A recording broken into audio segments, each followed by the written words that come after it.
Ce bouquin m'a littéralement retourné cerveau. Une claque monumentale.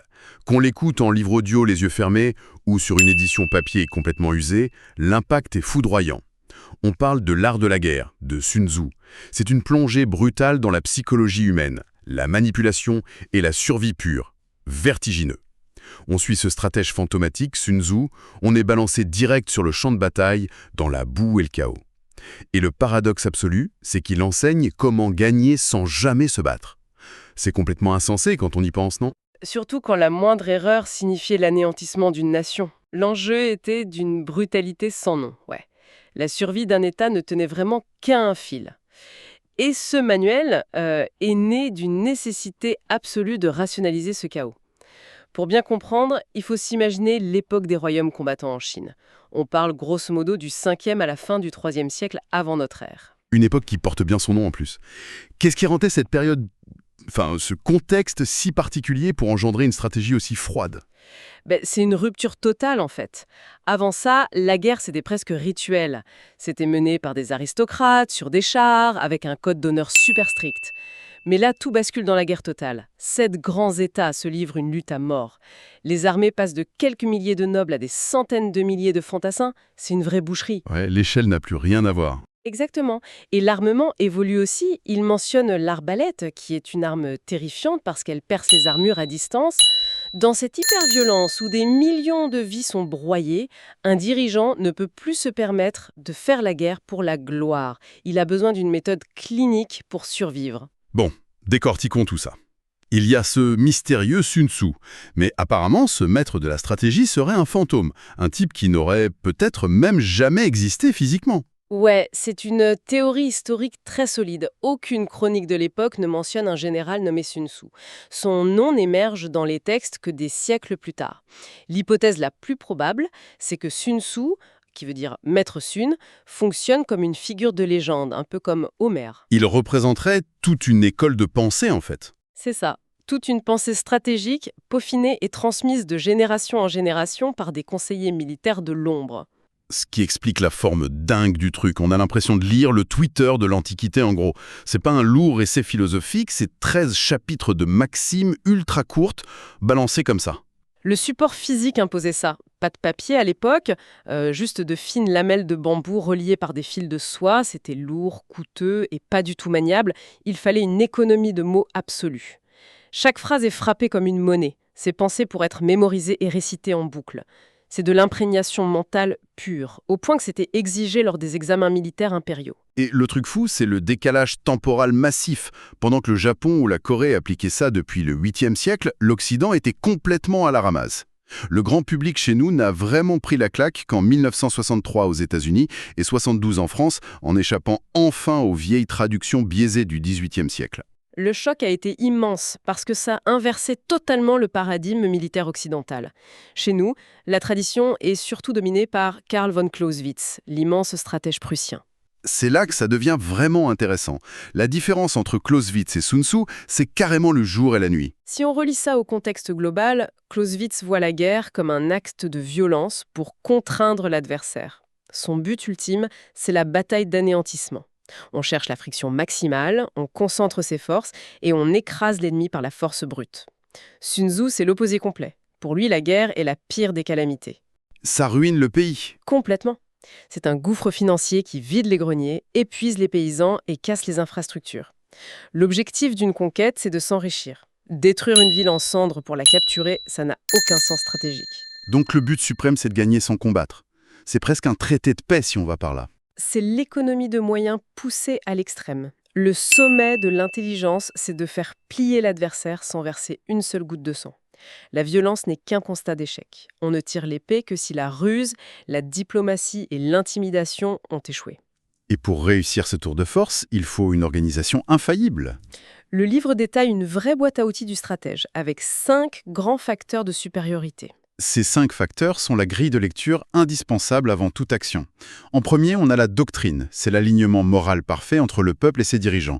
Une population qui croit en son souverain est invincible. Ensuite, il y a le climat et la topographie, je crois. Oui, ça va au-delà de la météo. C'est la maîtrise du timing, de l'opportunité et du choix du terrain où on a l'avantage naturel. Après vient le commandement, qui exige un général sage et impartial. Et enfin, l'organisation et la discipline, la colonne vertébrale. Sans ça, l'armée n'est qu'une foule en colère. En parlant de discipline, l'anecdote avec les concubines du roi de Wu m'a scotché. Le roi défie Sun Tzu de transformer ses 180 concubines en une vraie troupe militaire. Comment il gère un truc pareil? Avec une froideur implacable. Il les divise en deux compagnies et place les deux favorites du roi à leur tête. Il explique les rudiments, genre à droite, à gauche, en avant, mais au premier coup de tambour, les femmes éclatent de rire. Évidemment. Sun Tzu déclare que si les ordres ne sont pas clairs, c'est la faute du général. Il réexplique la manœuvre avec encore plus de précision. Nouveau roulement de tambour, nouveau rire. À ce moment-là, il dit que puisque les ordres sont clairs mais ignorés, c'est la faute des officiers. Sous les yeux horrifiés du roi, il fait décapiter les deux favorites. C'est glaçant. Oui.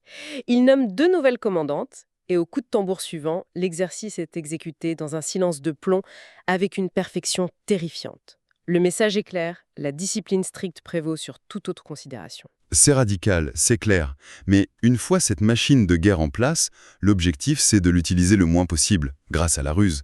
L'œuvre insiste lourdement sur l'espionnage et la duperie. C'est ça la vraie arme de destruction massive. Toute la guerre repose sur la tromperie. C'est le cœur du système. Il s'agit de manipuler la réalité. Quand on est fort, il faut paraître faible. Quand on est prêt à attaquer, il faut paraître inactif. Pour créer cette illusion, le renseignement est vital. Sun Tzu élève l'espionnage au rang d'art suprême. Un général aveugle est un général mort. Et ça va super loin avec des tactiques de manipulation mentale incroyables. Les fameux 36 stratagèmes. Il y a ce précepte. Faire grand bruit à l'est pour attaquer à l'ouest. C'est une merveille de psychologie cognitive appliquée. On ne fait pas juste une feinte basique, on sature l'attention de l'ennemi avec de fausses informations terrifiantes sur un flanc pour qu'il déplace ses défenses sous la panique. Ça laisse la véritable cible totalement à découvert. Ou utiliser la force des autres, comme le stratagème de tuer avec une épée d'emprunt. Exactement. Utiliser un pays tiers ou une faction rivale pour faire le sale boulot à sa place. On s'économise et on garde les mains propres. Celle qui me donne des frissons, c'est cacher l'épée dans un sourire. C'est la manipulation pure de la confiance. On couvre l'adversaire de cadeaux, on endort sa vigilance dans un confort absolu. La dissonance cognitive va l'empêcher de réagir à temps quand la frappe inattendue va s'abattre sur lui. Alors, qu'est-ce que tout cela signifie pour nous aujourd'hui? On retrouve ces mêmes mécaniques sur l'échiquier mondial actuel. Ce qui est fascinant ici, c'est de voir comment la Chine contemporaine intègre cette culture stratégique. C'est une double influence au niveau de l'État. D'un côté, le confucianisme, la recherche d'harmonie et l'aversion pour la guerre frontale. De l'autre, la doctrine du parabellum, un pragmatisme implacable pour préserver ses intérêts. Ça donne une stratégie d'influence mondiale où l'économie remplace le canon. La diplomatie du pouvoir d'influence. Le grand projet des nouvelles routes de la soie en est l'incarnation parfaite, non? C'est une illustration magistrale. L'objectif n'est pas d'envahir avec des chars, mais de créer une asymétrie de dépendance. En finançant des ports, des voies ferrées à travers le monde, on déploie une toile d'araignée économique. Le pays cible gagne des infrastructures, mais perd sa marge de manœuvre politique piégée par la dette. C'est la victoire sans combat par excellence. L'espace est conquis par des contrats. Et pour les dossiers très tendus, impliquant des territoires contestés comme Taïwan, on voit une dissuasion psychologique constante. L'approche consiste à faire plier la volonté sans briser le territoire. Plutôt que de déclencher un conflit armé dévastateur, la tactique s'oriente vers l'asphyxie lente, des démonstrations navales pour user les nerfs, des embargos ciblés, des cyberattaques. Le but ultime, c'est de semer le doute pour que la cible accepte la reddition comme l'issue la plus rationnelle. Faire tomber le fruit mûr sans secouer violemment l'arbre. Et le renseignement est la clé de voûte de tout ça. L'évolution des espions de l'Antiquité vers les immenses agences de sécurité modernes est fascinante. Le Guanbu, le ministère de la Sécurité de l'État chinois, en est un exemple frappant. Le renseignement aujourd'hui est technologique et industriel. Collecter des milliards de données sur les vulnérabilités d'une nation rivale, c'est appliquer à la lettre le précepte de tout savoir sur l'ennemi. L'information est la véritable munition d'aujourd'hui. Mais on n'a pas besoin de diriger une superpuissance pour appliquer ces principes. Le monde des affaires s'est approprié ce manuel. Le marché est un territoire, Et le concurrent devient l'ennemi. Le fameux précepte qui dit qu'il faut connaître son ennemi et se connaître soi-même pour être toujours victorieux, c'est littéralement la fondation de l'analyse stratégique d'entreprise, la fameuse matrice SWOT. Il est fascinant de voir un concept aussi ancien s'aligner si parfaitement avec les outils modernes de management. Comment ça s'articule concrètement avec le SWOT? C'est une identité troublante. Les forces et les faiblesses, c'est se connaître soi-même. L'audit interne, l'évaluation impitoyable de ses propres capacités de production. Les opportunités et les menaces, c'est connaître son ennemi. L'analyse concurrentielle, l'art d'étudier les failles du concurrent pour lancer un produit là où il n'est pas prêt. La grande question, c'est comment concilier cette logique de tromperie militaire avec l'éthique en entreprise, la RSE. On ne peut pas juste poignarder ses concurrents dans le dos en permanence. C'est la limite délicate du modèle. L'agilité, l'innovation, garder un prototype secret, c'est de la ruse saine dans un cadre légal. En revanche, franchir la ligne rouge de la tromperie pure, comme la désinformation financière ou la publicité mensongère, ça détruit l'actif le plus précieux d'une entreprise aujourd'hui, la confiance. Ruiner sa réputation pour un gain tactique immédiat, c'est la pire des défaites à long terme. Et on peut même utiliser tout ça à une échelle super personnelle. Préparer un examen, par exemple, en gérant son énergie et en ciblant ses propres faiblesses. Ou un entretien d'embauche, en recueillant un maximum de renseignements sur l'entreprise avant d'y mettre les pieds. C'est de l'optimisation des ressources. Se lancer dans des révisions sans plan ou aller à un entretien sans se renseigner, c'est envoyer une armée au massacre. Maîtriser le terrain avant même que l'échange ne commence, c'est s'assurer l'avantage décisif. C'est fascinant de voir ce parcours. Des lamelles de bambou de l'Antiquité jusqu'aux grandes manœuvres géopolitiques et aux stratégies d'entreprise. L'art de la guerre, au bout du compte, c'est l'art de l'information et de la maîtrise absolue de soi. Cela soulève une question importante pour conclure. Dans notre monde hyper connecté, saturé de réseaux sociaux, de désinformation et d'algorithmes prédateurs, on peut se demander une chose vertigineuse.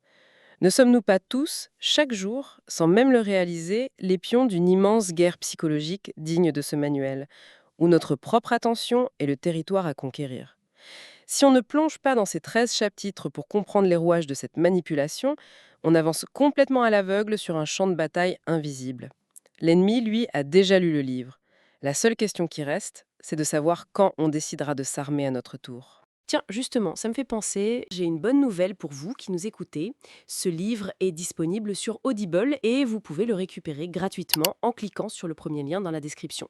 L'idée, c'est vraiment des narrations très immersives. Une narration professionnelle, bien incarnée, ça change absolument tout. La personne ne fait pas que lire, elle interprète, elle donne vie au texte. Ah tiens, super, en plus de la vidéo, il y a un livre audio.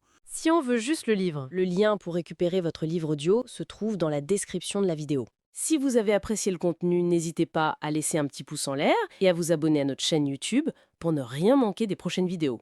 Pour ma part, je vous donne rendez-vous très bientôt pour une prochaine vidéo. En attendant, je vous souhaite une excellente fin de journée ou une agréable soirée et à très vite.